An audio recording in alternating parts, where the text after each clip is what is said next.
Welcome to Down the Road. We've got a lot of things planned for you today. Keith Ellison's going to join us. He's the Attorney General of the great state of Minnesota.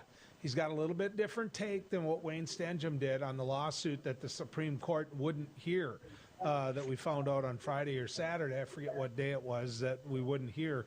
A lot of things going on, obviously, before the Electoral College vote, which is happening today. So we're going to be tracking that as well. Before all of that, Chet Pollard is somebody that I had the privilege of serving with, and I have a great deal of respect for. Chet is now the majority leader in the House, which means he's the boss. We can talk about the Speaker of the House, we can talk about all of those things, but in the end, the majority leader of the House is the boss. And he joins us right now. Representative Pollard, good to have you on Down the Road. Hey, Joel. Good to visit with you again. You know, it's always easier to govern when you have a surplus. You don't this year in terms of more money coming in than what you projected. It's going to be an interesting session for you. You know, Joel, you've been there when the times have been tight, and it's a little easier to say no. But I think the statewide last legislative session, we made sure the budget stabilization fund is going to be full. You know, we got money in the SIF fund. Folks know that. And if you took a look at the governor's proposal, he's talking about using those to help with the upcoming budget for the 21-23.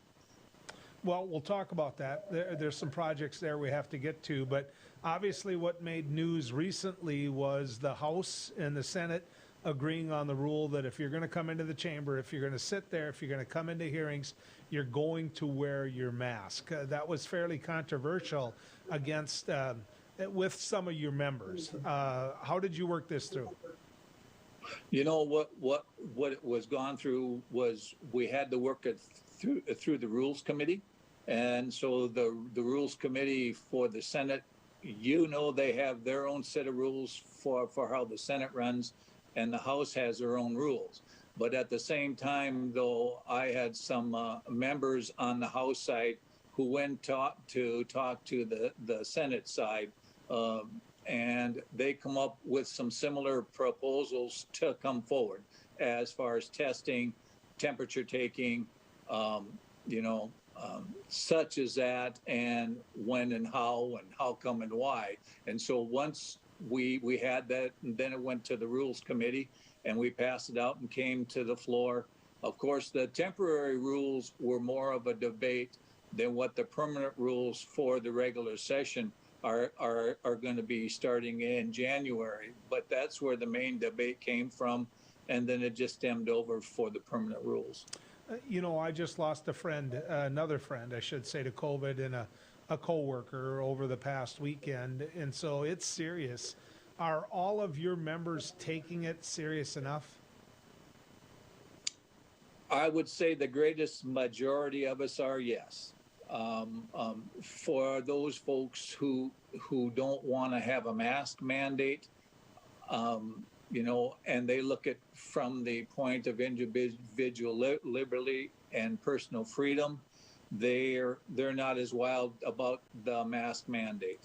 As far as myself, and I can only speak for myself and not for Senator Warner, but him and I are very similar, that we thought it was important for the whole legislative bodies and for folks coming in who want to come in person, and for the legislative council staff, as you know, we depend on them a lot. We had to have a process and a protocol in place.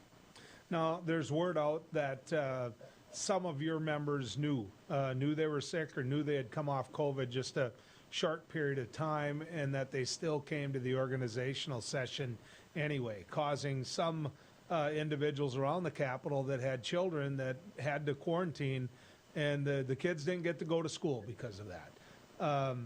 Is that acceptable to you? Because it's going to happen again. Representative Pollard, it's going to happen. COVID's going to hit your caucus. COVID's going to hit your chamber. I mean, how do you deal with that when one of your members ignores all the signs they need to protect someone else? You know, we were sort of not sort of. We were at kind of a crossroads going to the organizational session, the legislative management session.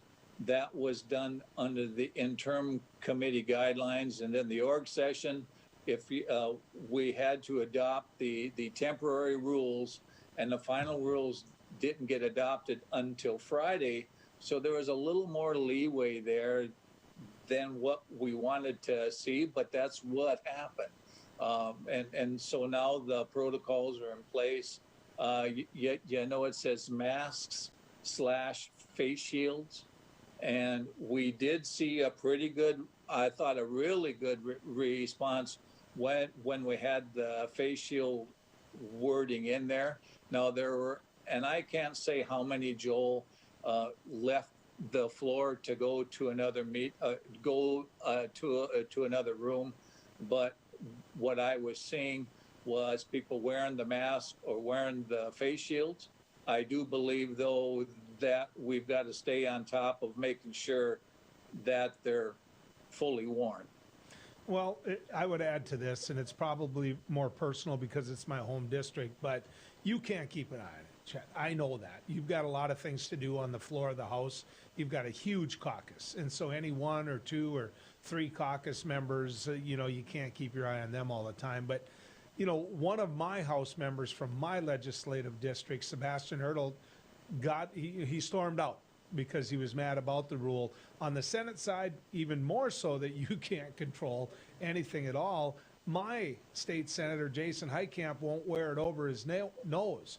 So it's, you know, it raises this question. What I'm building up to here is, how do you deal with it? When they flaunt against the rules, when they just won't adhere to the rules that the caucus and that the chamber has put in place, how are you going to deal with it?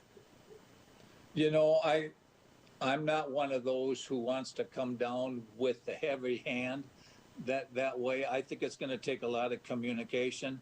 Now, how the Senate's going to handle theirs, the House, of course, has a presiding officer, which you and I talk about, and the presiding officer in the House is Speaker Koppelman. And so him and I are going to have some discussions, and we in turn are going to have to bring those folks in. You have to adhere to the policy because that's what we passed. And if not, you're going to have to go to a room, or you're going to have to remote participate, is why we passed those rules. And that's what's going to happen. And then you get into the temperature taking. And if you're over 100.4, you are going to you got to go in and get a COVID test. If not, you're going to end up going home or going to your motel room. And we're going to have to adhere to that.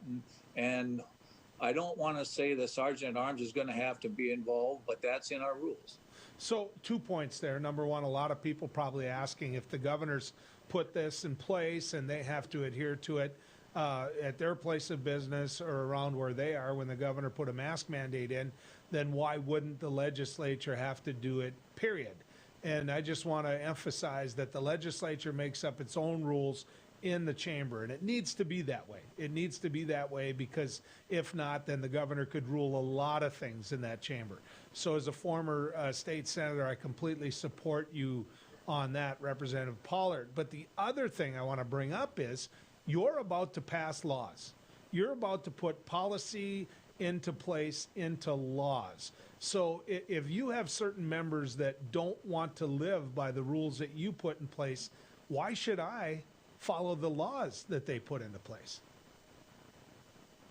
Well, I guess that's a good point, Joel. But that's also why we used the CARES Act, some of the CARES Act money to get this audio video in place because we have a responsibility to get a budget passed. We have a responsibility that we have to work through this. And this was our way of allowing with remote participation so that we can make this system work. If the folks don't want to follow the rules of the mask mandate or the face shields, they are more than welcome to come in from home and audio video in via Microsoft Teams. And that's why we set the system up so that we can do that. so that the process can work forward. Okay, I want to talk about the budget if I can, because, interesting. And I had a problem with this. I didn't hide that on my radio show, which is the governor injected himself, as he can legally, into one of the legislative races to the tunes of hundreds of thousands of dollars. And he wanted someone gone. He wanted Jeff Delzer gone. And yet Jeff Delzer ended up in there because Mr. Andel passed away. And that was the governor's candidate, and he passed away due to COVID. So Jeff Delzer gets picked by his legislative district. I would point out, as per law, I agree with that. Jeff Delzer comes to the legislature, and you and your caucus say, you know what? He's going to be our appropriations leader. Again, he's going to be the chairman. So in the 1 minute that I have left, how is that going to work with the governor when the governor spent $100,000 and more to get rid of him? Joel, I appointed Jeff back. Representative Delzer's a good personal friend of mine, and there was no doubt with the way he can look at budgets, and he has an analytical mind for numbers. It's like a photograph, and that that gentleman's got a mind that he remembers everything, and you know that as well. So as far as the relationship with the governor, it's going to be strained. But as I'm going to have to deal with the folks to the far right with the mask mandate and how the rules for it, I've also got to deal with Representative Delzer as chairman of House Appropriations and that relationship of how we're going to pass a balanced budget. And so it will take a lot of work, to tell you the truth, Joel. Well, and that's just being honest. You always make yourself available to the public you serve. I want to thank you for that, and I hope we have many more of these conversations as the session goes on. Thank you, Representative. Thank you, Joel. And if I can fit it in anytime, I'll do the best I can. I appreciate that. He's got a tough job, ladies and gentlemen. He's got a really tough job. When we come back, the Attorney General of the state of Minnesota, Keith Ellison, right here as we go down the road.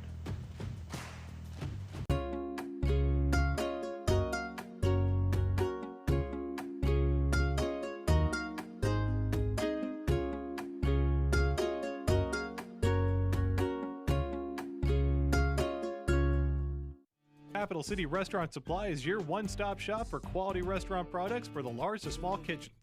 Commercial-grade restaurant and bar supplies, limb game processing equipment, refrigeration, dinnerware, and smallware. We sell everything including the kitchen sink from trusted manufacturers for the chef and all of us. Open to the public since 1971, we are veteran-owned and North Dakota proud.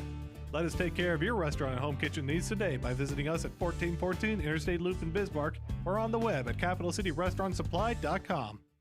Hi, I'm Dennis Haugen, along with my sons Andy and Mike, and we're showing our support for wind energy in North Dakota. Wind energy has provided farmers like us with a steady stream of income that's not tied to the weather like crops and cattle are. Another bonus is that wind farm owners are required to maintain the roads leading up to the turbines. Because of that, oftentimes these roads are the best in the county.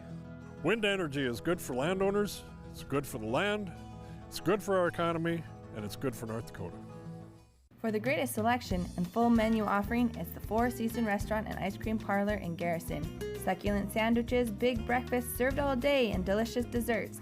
Easy access in and out for campers and RVs. The Four Seasons Restaurant at the top of Main Street, Garrison.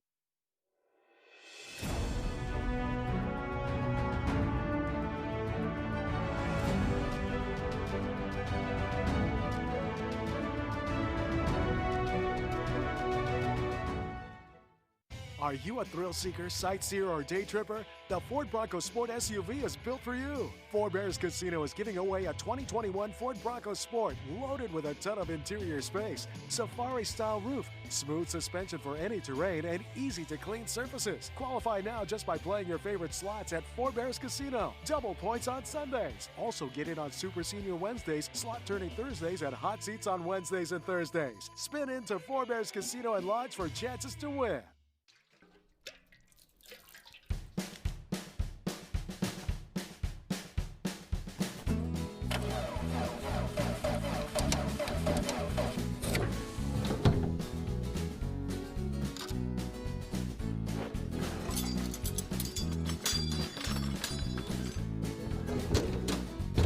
Some things in life are hard.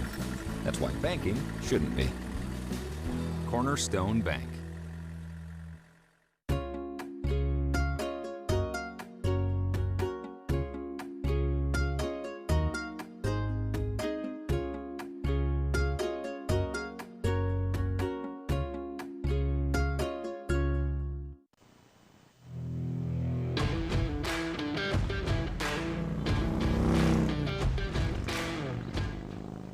There's obviously been a lot of controversy involved with Wayne Stanjum, North Dakota's Attorney General, to bring forth a lawsuit that the Supreme Court, quite frankly, said, get it out of here.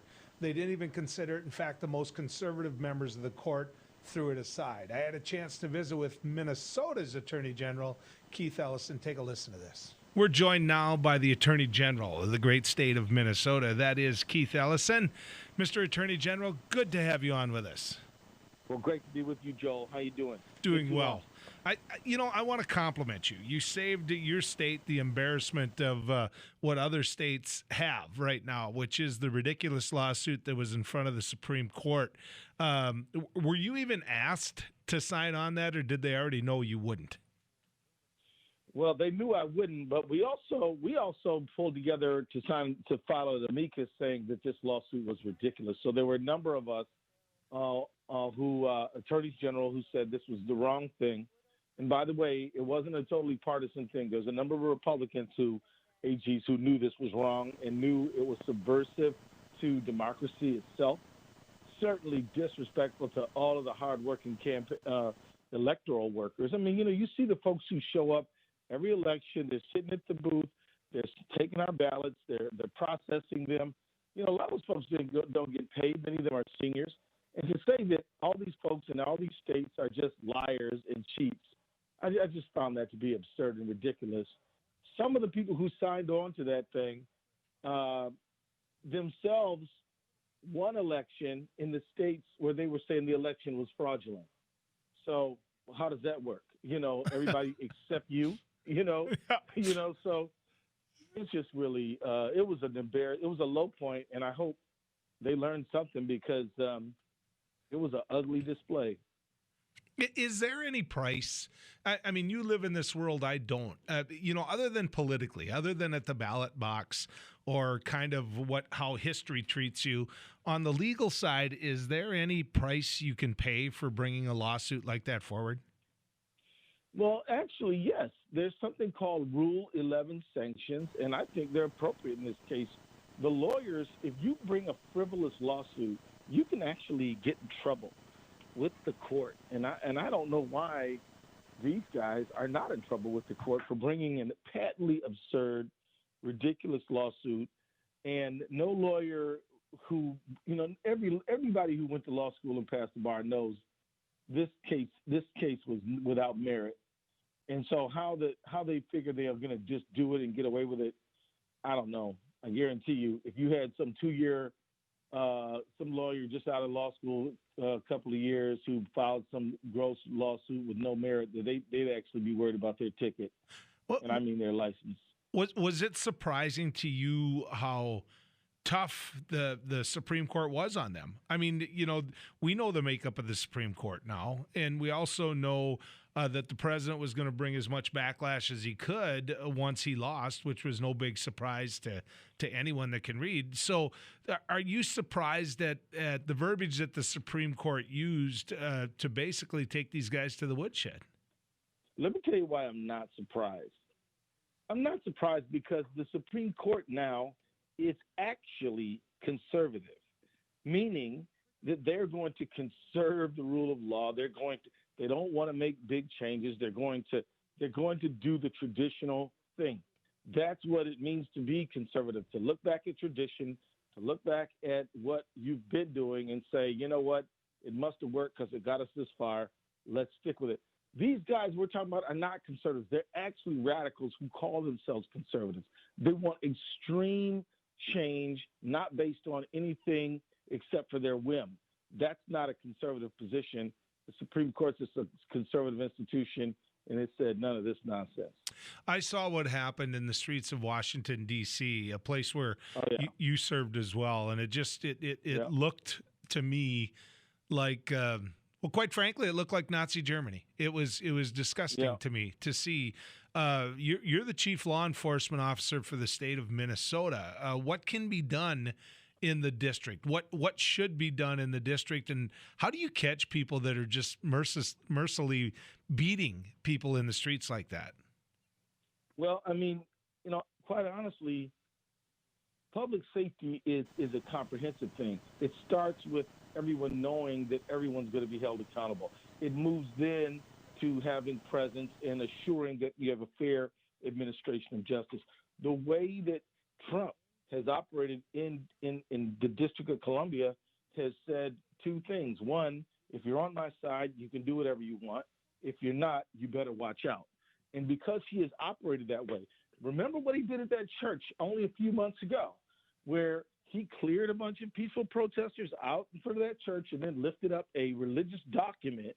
And actually, are you familiar with what I'm talking about right now? Absolutely. Yeah. So having done that, it's very clear that what we're talking about is somebody who takes the attitude, that you're on my team, you have no accountability.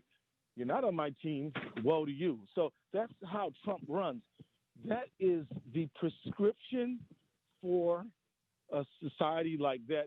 In Chile under Pinochet, Franco, Spain, Italy, any society that has become a one-man, strongman outfit always has these street toughs like the Proud Boys who are going to go out into the street and fight against people who are protesting what that leader is doing. And they're always very nationalistic, very male, and act and are high up on on testosterone. So that's what happened in D.C. And it's a sad situation, and we have got to just understand the moment that we're in politically. We've got some real changes we have got to do, and what I mean by that is we have got to tell people not going to tolerate hate crimes. We're not going to tolerate these kind of things, and we're going to restore safety. And the truth is, all of our safety is based on a social contract. If everybody decided to break the law at once, it's very hard for the government to do anything. But then you've got no law and order. Now you've got chaos. Attorney General Ellison, I have to say this before I've got one or two questions for you about East Grand Forks, but the situation that Joe Biden is faced with, because after seeing what happened in Washington, seeing these frivolous lawsuits, seeing that the president of the United States currently, Donald Trump, will not do anything to let this country heal, the challenge that Joe Biden's faced with, is it insurmountable? No, we can do this. In fact, we just got to keep on asserting and exercising democracy. We've got to just continue this process. But this country of ours has gone through tougher moments than this. We survived the pandemic of 1918. We survived the Civil War. We survived the Great Depression, and we're going to get through Trump. And so I'm actually concerned but not worried, if that makes any sense. That makes total sense. And quite frankly, it makes me feel better. I want to talk about Boardwalk Bar and Cafe in East Grand Forks. Right. As Attorney General, you pulled their license. What made you decide that this was one of the examples you were going to give? Because I don't want anyone dying from COVID or getting sick from COVID having gone through there. I want to make sure that we preserve life and we preserve health, and you can't have people just saying that they will obey the laws that they feel like obeying and not the other ones. I am very sympathetic to them. I know this is hard on business people. I definitely feel for them. I think that we need to put pressure on Congress and the state legislature, quite frankly, to come up with a bridge package that will get small business people from where they are now to the other side of this pandemic. Quite honestly, if the government's going to say you can't open because of the pandemic, because of a lethal, deadly pandemic, which is killing about 60-some to 80-some people a day nowadays, then it is only sensible that the government say, okay, so we're going to bridge you until we get to the other space. So I'm not unsympathetic to how the proprietor feels. She just can't do what she's doing because it is dangerous to the health and safety of the people of East Grand Forks. So when you looked at this, did you talk to her ahead of time, or what steps that were taken leading up to the fact that the license was gone until February? No, we talked, we asked, we cajoled, we offered alternatives if we could, but all of that was rejected. So we had to take the action that we took. Will there be more actions like this? Anybody who flouts the law should expect that the Attorney General, together with other units of government, is going to enforce the law. Okay. Mr. Ellison, I thank you, sir. And again, as somebody who lives right next to Minnesota, you know what? Good for you for defending Minnesota and not making them look foolish in this lawsuit. I appreciate it. Well, anytime. Let's talk again. Let's talk sooner next time. It's been too long. You bet. Attorney General Keith Ellison, ladies and gentlemen. Minnesota didn't get a black eye. Minnesota didn't sign up for a lawsuit that never even got heard by the Supreme Court. That's important to keep in mind. When we come back, Tracy Barrett's going to join us. She is history. She understands it for NDSU. We'll talk to her about pandemics in the past.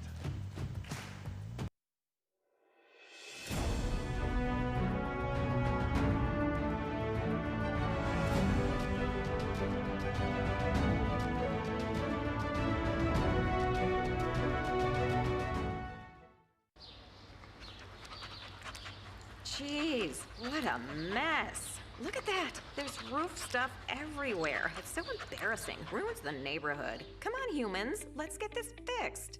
Don't let your roof go to the dogs. Call America's Best Contractors for your free estimate. Need a new woof? After checking with the rest, go with the best. America's Best Contractors. 258-2412. Online at americasbestcontractorsincorporated.com. In southwestern and south central North Dakota, on any given day at any given moment, a Dakota Community Bank and Trust customer is logging in or signing on to do their online or mobile banking. We believe that community banking can blend both the past with down-home customer service in-house and the future with modern banking conveniences and technology for our customers anywhere, like here or here, all while honoring our long-standing tradition of community-first oriented banking here at Dakota Community Bank and Trust. My wife was diagnosed with early stage Alzheimer's. We talked about it and we kind of decided we'd be a little bit proactive and try to start making provisions. So we started looking here, and Eventide worked out to be pretty much the perfect answer. I guess I didn't expect it to be so nice. The staff here were terrific. We enjoy it.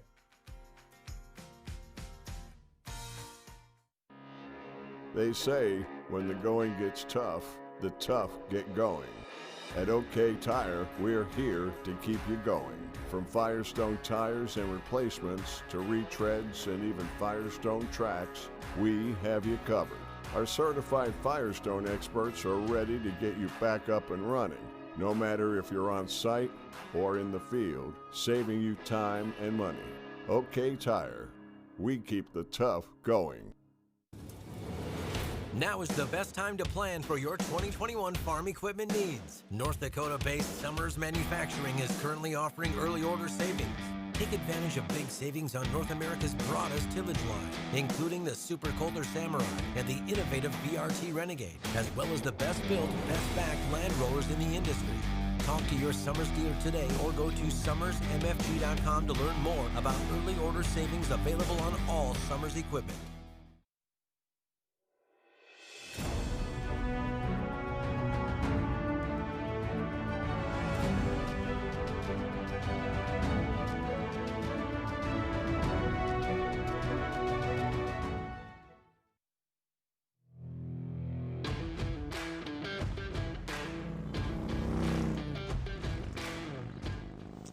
Good to have you still going down the road with us. Tracy Barrett, who's that? Well, I'm going to tell you. She's an NDSU professor, and she's teaching a history course this semester called Plague. She understands what's happened in the past, and I think it's good for all of us to remember that. So Professor Barrett, good to have you coming down the road with us. Thanks, Joel. It's good to be here. The class, Plague, this isn't something 3 years ago I bet you thought you were going to teach, but you are teaching it now. You know, I'll tell you, actually, it is something I thought I was going to teach 3 years ago. It takes a couple of years to get a course in the pipeline. And so it's just a kind of shocking coincidence that my plague course coincided with an actual plague.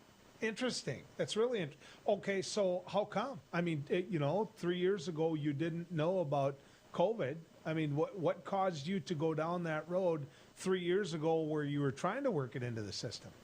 You know, as a historian, one of the most interesting things to deal with is periods where societies are put under tremendous amounts of pressure.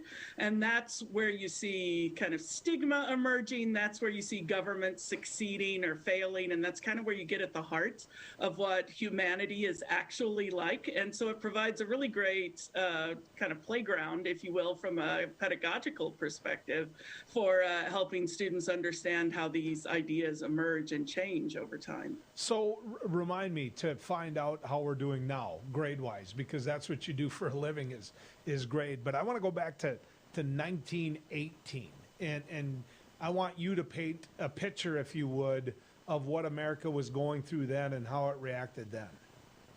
Right. So, you know, there are a lot of different categories that you can use for judging America's success in 1918. To kind of give you a background, the Spanish flu, which is also, you know, referred to as the 1918 flu pandemic, is actually the deadliest pandemic in American history in terms of pure numbers. And it lasts more or less from February 18th of 1918 to April of 1920. And it's really hard for us to imagine the horrific scale of that outbreak. It infects 500 million people worldwide. It kills at least 20 million of them. Some estimates have been closer to 50 or 100 million. And these 500 million people that were infected represent about 30% of the world's population at the time. The death toll for Americans was almost 700,000. In Minnesota, I think about 10,000 died, and the official estimate for North Dakota is 1,700. But the absence of healthcare workers and access to hospitals means that it was probably over 3,000 or so. In terms of the state death records, and maybe this is something you guys are familiar with because of the COVID reports, but from July of 1917 to June of 1918, you had about 1.4 deaths per 100,000 to the flu. But the following year, from July of 1918 to June of 1919, there were 216 deaths per 100,000 from Spanish influenza.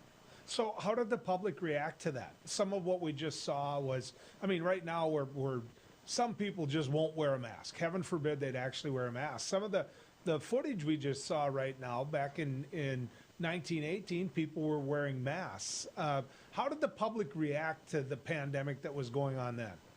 So, you know, mask ordinances are kind of interesting, and they mainly popped up in the western half of the country, but most people actually complied with them in 1918, especially during the early part of the pandemic. And the reason was it was framed as a way to protect the troops, and America was at war. And so to not wear masks was to be labeled kind of anti-patriotic, if you will. But even though compliance is high, there's still a certain percentage of people who wouldn't comply, right? There were businesses who complained that the masks were uncomfortable. A whole subset of people said that there was no proof that they were effective. A bunch of businesses said that they stopped, you know, people from trafficking in the stores. And, you know, in places like San Francisco, especially after the war ended, there was even kind of an anti-mask league that emerged. On the other side, you know, there's a really funny headline in the Seattle Daily Times in October talking about how masks had become a fashion symbol. In fact, the headline read, "Influenza veils set new fashion. Seattle women wearing fine mesh with chiffon border to ward off malady," right? But the other thing is actually my personal favorite. As we know, masks are most effective when they're worn properly. There's a whole series of masks that emerge in Phoenix, Arizona, that actually have holes cut in them so men can insert their cigarettes into the mask and continue to smoke. But for, the most part, the small percentage of people who wouldn't comply with mask orders did so for the same reasons we hear now. They just didn't like them. They were uncomfortable. They couldn't breathe. It violated their civil liberties, right? These are kind of the rules. And, some places had pretty mild punishments for violations of these strictures, like small fines, having your name printed in the paper. A few places had prison sentences that were associated with breaking the rules. My favorite rule-breaking story happens in San Francisco when a Board of Health officer actually shot a guy for violating the ritual. And the reason it's my favorite is not because of that overreach, but because he accidentally also shot 2 innocent bystanders. Ooh. So, it's an example of, public health run amok, I guess. But the Spanish flu epidemic really sets the standard for use of things like tissues to blow your nose in. Like people would just blow their nose or spit on the street prior to that. And so, the use of tissues has the plague to thank. And mask wearing never really caught on in the United States. So it's unclear statistically how effective mask wearing actually is in 1918 and 1919. But what we do know historically and statistically is that communities who implemented stronger health measures earlier on fared far better than communities that didn't. They, had much better outcomes measurably. They flattened the curve. So no different than today. More or less, yeah. Just the difference being you'd have to cut a bigger hole for a cigar is really what you're telling me. Kind of, exactly. So you said that it really didn't end until 1920. So you've got a pandemic that starts in 18, goes through 19. How tired were people getting of it? And even before that, how afraid were they of it? I think they were all pretty afraid. And North Dakota was quite hard hit by the influenza pandemic because North Dakota's always had a large percentage of kind of vulnerable people.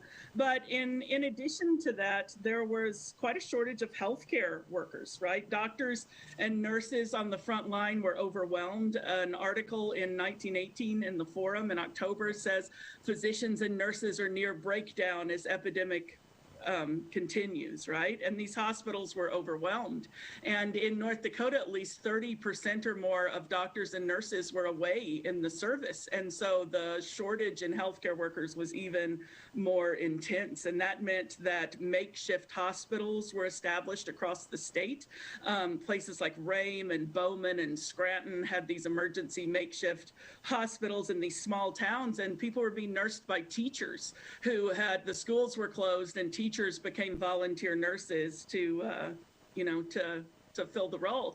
And the illness progressed in some people with lightning speed. In many of the more aggressive cases, a person could seem perfectly healthy in the morning and be dead by evening. Wow. And so it was kind of a shock. Wow. Professor Barrett, I could do this all day. And in fact, we may call you again because I think you just gave people a lot of information they'd wondered about anyway. So I'm glad you have the class. It'd be fun to be in there. Thank you. All right. Thank you, Joel. I appreciate it. You bet. When we come back, well, let's talk a little bit about, what they're going to do in the workplaces. Can they force you to get a vaccine? We'll talk about it as we go down the road. Howdy folks, it's the County Line Cafe. I reckon it's time you're due for a hearty meal. So saddle up for the day with one of our Hay Bussin' breakfast homemade soups. Fill your grill at a salad bar, sink your teeth into our famous County Line burger and barbecue ribs. Top it off with spoon rattling pie with a comb roll that's sure to put a smile on even the toughest outlaws. Shake the dirt off the boots each night and warm up with the gang. Tell them about it, Stacy. I can't wait to see you at the County Line. Since opening in Hebron in 1940, Dakota Community Bank and Trust has been your hometown bank. Our mission has been to provide modern banking convenience with old-fashioned hometown service. We've grown with the communities we serve through year-round events, countless sponsorships, and nearly 7,000 hours of volunteering each year. Learn more about our 80-year history at dakotacommunitybank.com. Jeez, what a mess. Look at that. There's roof stuff everywhere. It's so embarrassing. Ruins the neighborhood. Come on, humans. Let's get this fixed. Don't let your roof go to the dogs. Call America's Best Contractors for your free estimate. Need a new woof? After checking with the rest, go with the best. America's Best Contractors. 258-2412. Online at americasbestcontractorsincorporated.com. For the greatest selection and full menu offering, it's the Four Season Restaurant and Ice Cream Parlor in Garrison. Succulent sandwiches, big breakfasts served all day, and delicious desserts. Easy access in and out for campers and RVs. The Four Season Restaurant at the top of Main Street, Garrison.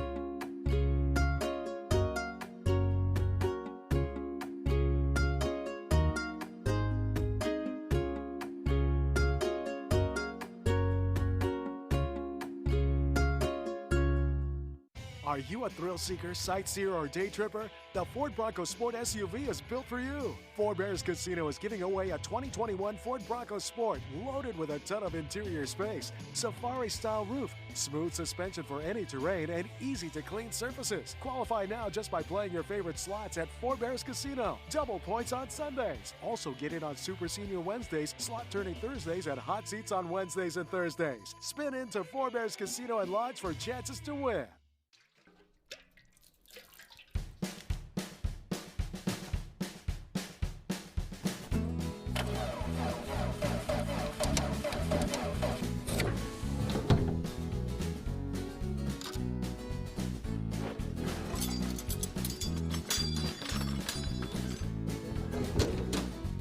Some things in life are hard. That's why banking shouldn't be. Cornerstone Bank.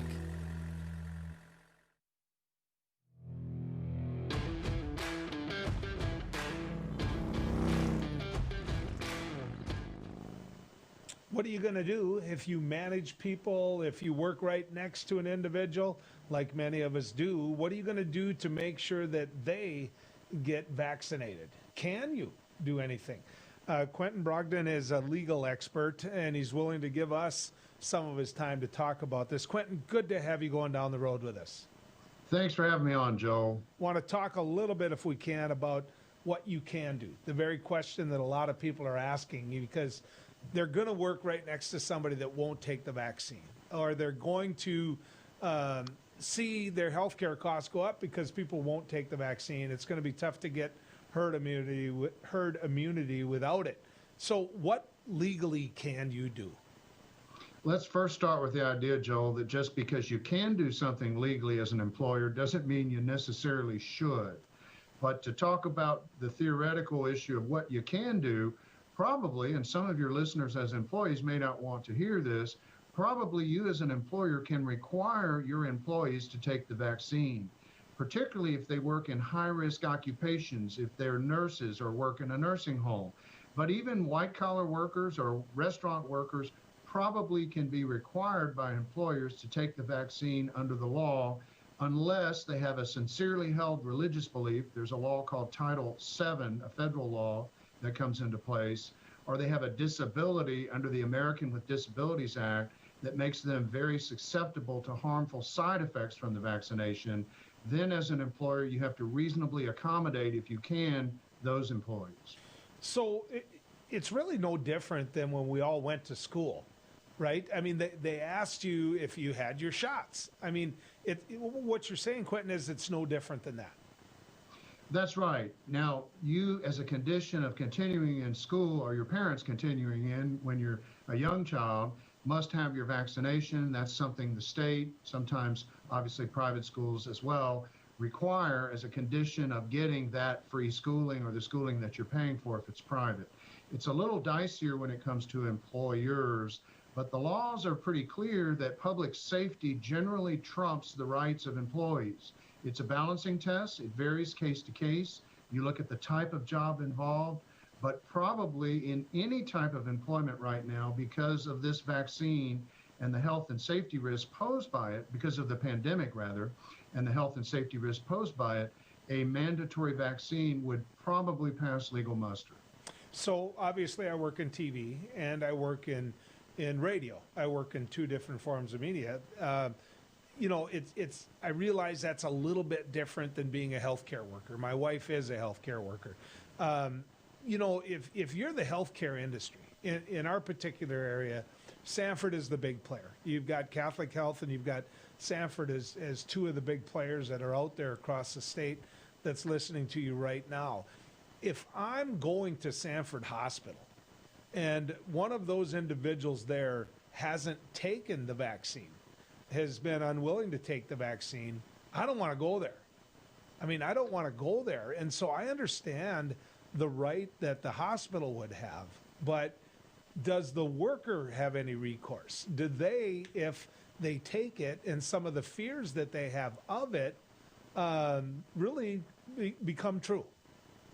Well, there are federal protections in place for vaccines that protect the companies involved and limit recoveries. And then there are some other specific protections in place related to the COVID vaccine. So generally, I mean, the idea that any vaccine or any medicine we take is going to be 100% safe and never have any side effects is just not the reality. I've done pharmaceutical litigation. For example, aspirin. Aspirin's on sale in every one of our drugstores and in department stores and in grocery stores. We know as a society to a certainty that some people every year are going to die from bad reactions to aspirin. But we as a society have decided that the benefits of aspirin outweigh its risks.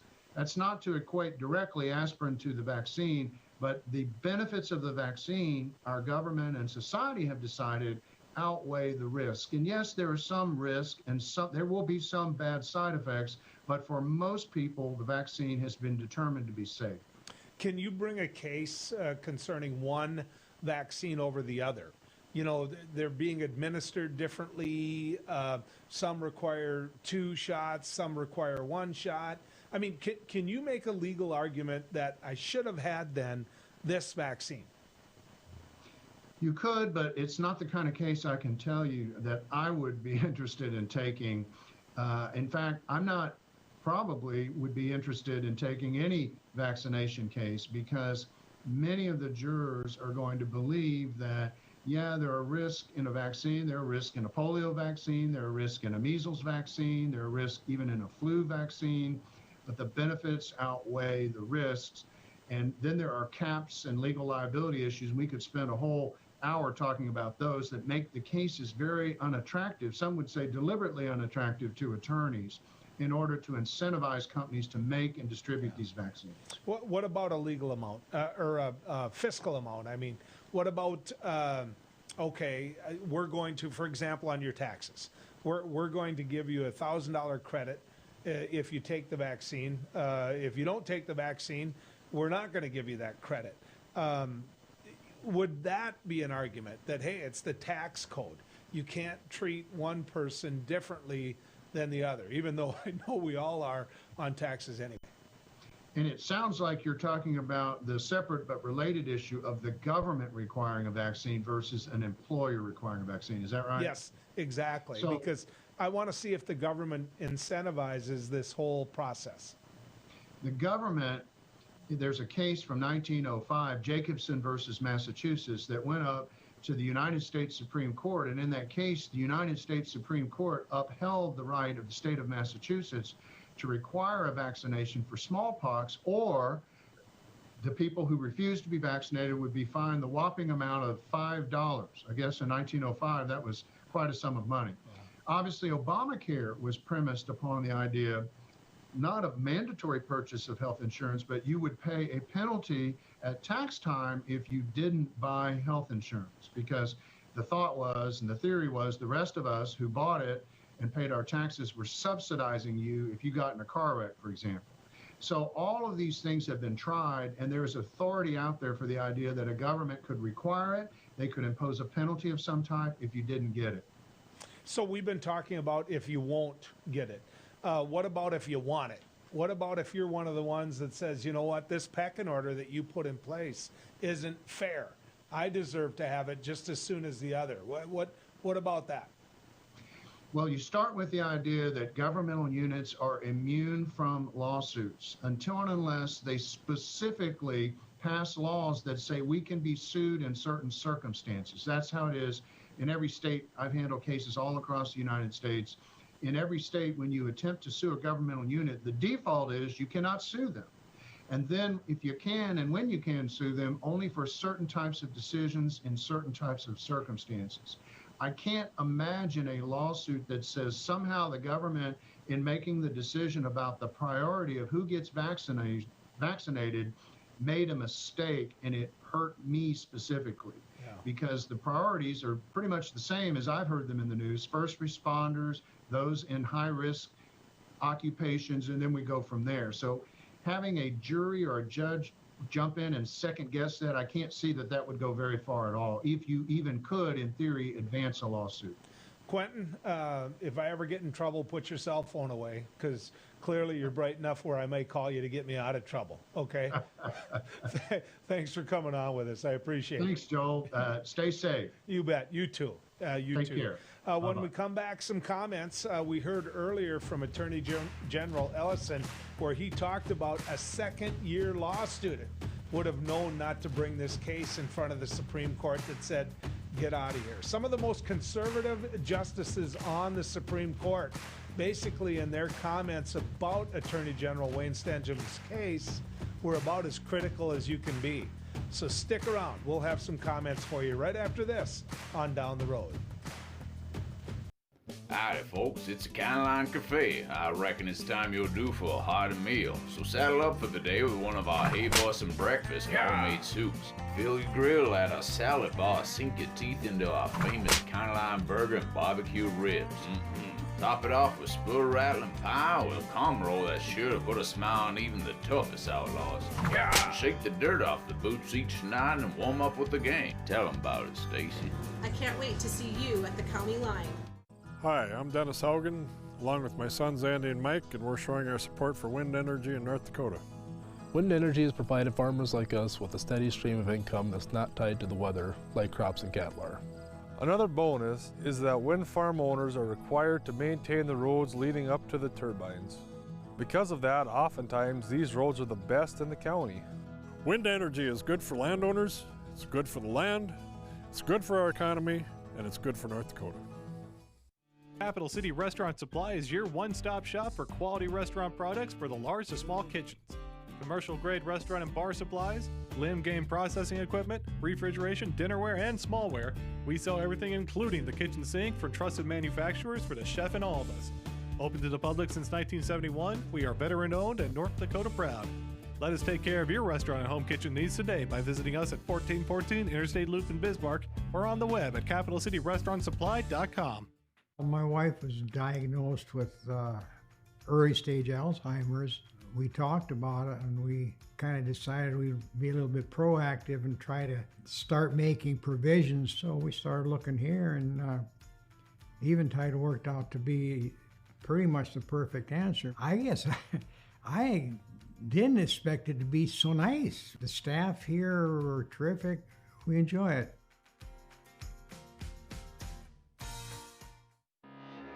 They say when the going gets tough, the tough get going. At OK Tire, we're here to keep you going. From Firestone tires and replacements to retreads and even Firestone tracks, we have you covered. Our certified Firestone experts are ready to get you back up and running, no matter if you're on site or in the field, saving you time and money. OK Tire, we keep the tough going. Now is the best time to plan for your 2021 farm equipment needs. North Dakota-based Summers Manufacturing is currently offering early order savings. Take advantage of big savings on North America's broadest tillage line, including the Super Kohler Samurai and the innovative VRT Renegade, as well as the best-built, best-backed land rollers in the industry. Talk to your Summers dealer today or go to summersmfg.com to learn more about early order savings available on all Summers equipment.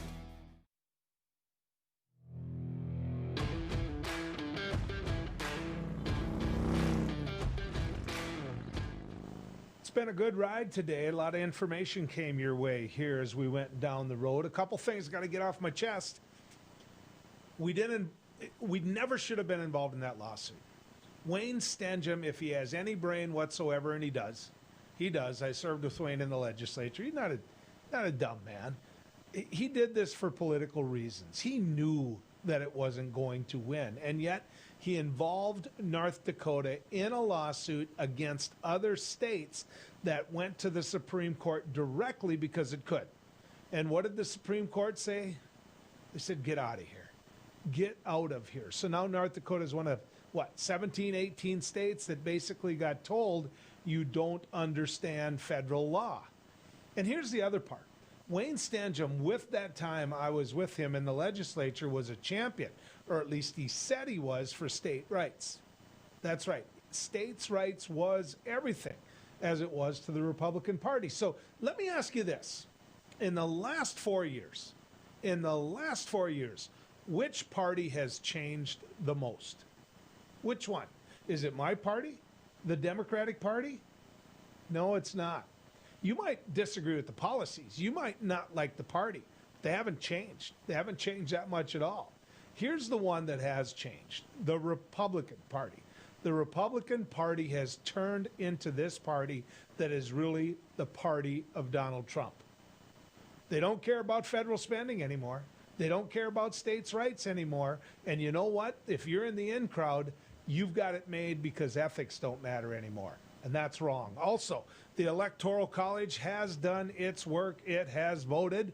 And the President of the United States is now the outgoing president. And President-elect Joe Biden will put his right hand to God and be sworn in on January 20th. Period. Plain and simple. That's called winning an election. And it's something that Donald Trump needs to understand. The Trump administration has decided to hold its own Electoral College. If your kid would have acted that way after a big football or basketball game, you would have gave him both barrels when he got home. That's right. The ear would have got pulled and he would have went to bed early. All right.